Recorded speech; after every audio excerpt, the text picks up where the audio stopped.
ভুয়া ও জুয়ার অ্যাপের খুদে বার্তায় সয়লাব মোবাইল অপারেটরদের নম্বর। একবার ফাঁদে পা দিলেই সর্বস্ব হারাচ্ছেন মানুষ। গ্রাহকদের নিরাপত্তায় সবচেয়ে ঝুঁকি বাড়িয়েছে খাতগুলোর দুর্বল কাঠামোর ডিজিটাইজেশন, যেখানে ব্যাংক ও অপারেটরদের অসহযোগিতা দিন দিন বাড়িয়ে তুলছে গ্রাহক ও আর্থিক খাতের নিরাপত্তা ঝুঁকি। সেলিয়া সুলতানার রিপোর্ট। এই ব্যাগে প্রায় ৬০,০০০ দেশীয় অপারেটরদের সিম। এসব সিমের কোনোটি হতে পারে আমার বা আপনার নামে।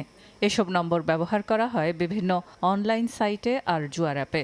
এসব সিমের টোপে সর্বশান্ত হয়েছেন মঞ্জুর হোসেন।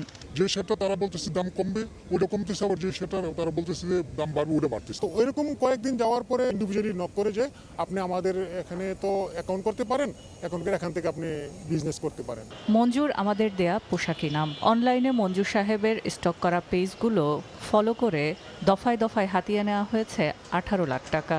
আপনাকে দেখাচ্ছে যে আপনার প্রফিট হচ্ছে। যে আমাকে দেখাচ্ছে 3বার টাকা দিতে হয়েছে আর কি, কয়েকবার। টোটাল 18 লক্ষ। আপনি 5 লাখ টাকা জিতেছেন, 10 লাখ টাকা জিতেছেন, এ ধরনের অনেক ধরনের নোটিফিকেশন আপনার মোবাইল ফোনে আসে। একবার যদি এই টোপে ধরা দিয়েছেন, সর্বস্ব হারাবেন।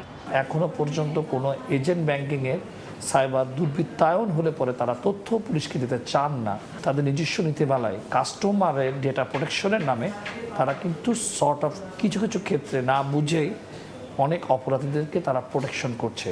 প্রযুক্তিবিদ ও আইন শৃঙ্খলা বাহিনী বলছে, আর্থিক খাতে সবচেয়ে ঝুঁকি হয়ে দাঁড়িয়েছে দুর্বল কাঠামোর ডিজিটালাইজেশন। আপনার মোবাইল বা অন্যান্য যে অনলাইন যে প্রতারণাগুলো হচ্ছে, সমস্তগুলোর মূল কিন্তু আপনার এই সিম।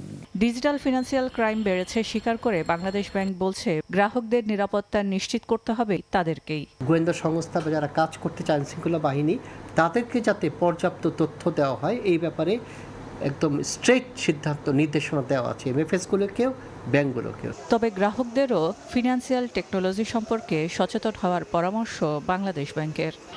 সেলিয়া সুলতানা, সময় সংবাদ, ঢাকা। 40 বছর ধরে অসংখ্য খুশির মিছিলে ছিল আইডিএলসি, থাকবে আগামীতেও।